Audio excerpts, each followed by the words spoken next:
అవ్వ తాతల సమక్షంలో ఇలా మీ అందరి మధ్య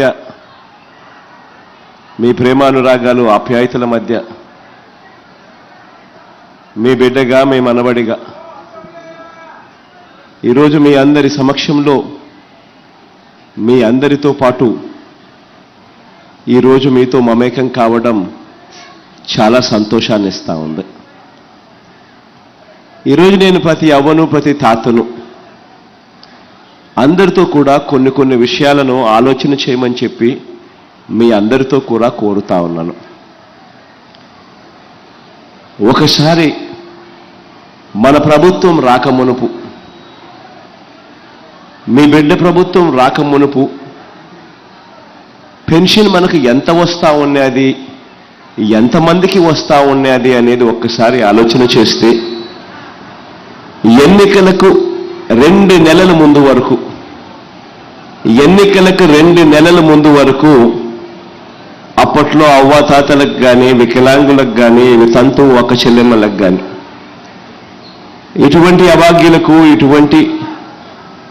ఇటువంటి అన్యాయమైన పరిస్థితుల్లో ఉన్న వాళ్లకు ఇచ్చే పెన్షన్ ఎన్నికలకు 2 నెలల ముందు వరకు గతంలో పెన్షన్ 1000 రూపాయలు. అవునా కాదా? అవునా కాదా? ఎన్నికలకు 6 నెలల ముందు వరకు కూడా, ఎన్నికలకు 6 నెలల ముందు వరకు కూడా అప్పట్లో పెన్షన్ ఎంతమందికి ఇచ్చేవారో తెలుసా? ఎన్నికలకు 6 నెలల ముందు వరకు కూడా పెన్షన్ అప్పట్లో కేవలం 39 లక్షల మందికి మాత్రమే పెన్షన్ ఇచ్చేవారు. కానీ ఈరోజు మీ బిడ్డ ప్రభుత్వంలోకి వచ్చిన తర్వాత మార్పు ఒక్కసారి చూడమని చెప్తా ఉన్నా.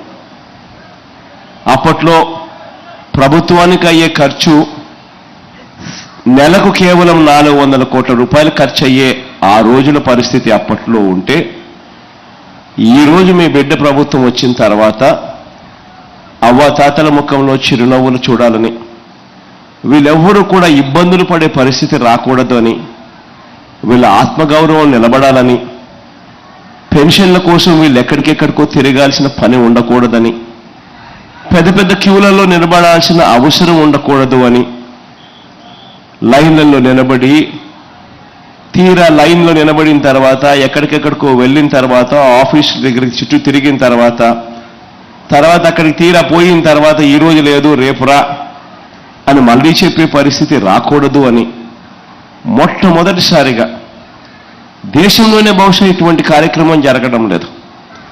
మొట్టమొదటిసారిగా మీ బిడ్డ మీ గురించి ఆలోచన చేశాడు, అవ్వా తాతల గురించి ఆలోచన చేశాడు, వారి ఆత్మగౌరవాన్ని గురించి ఆలోచన చేశాడు, వారి కష్టం గురించి ఆలోచన చేశాడు.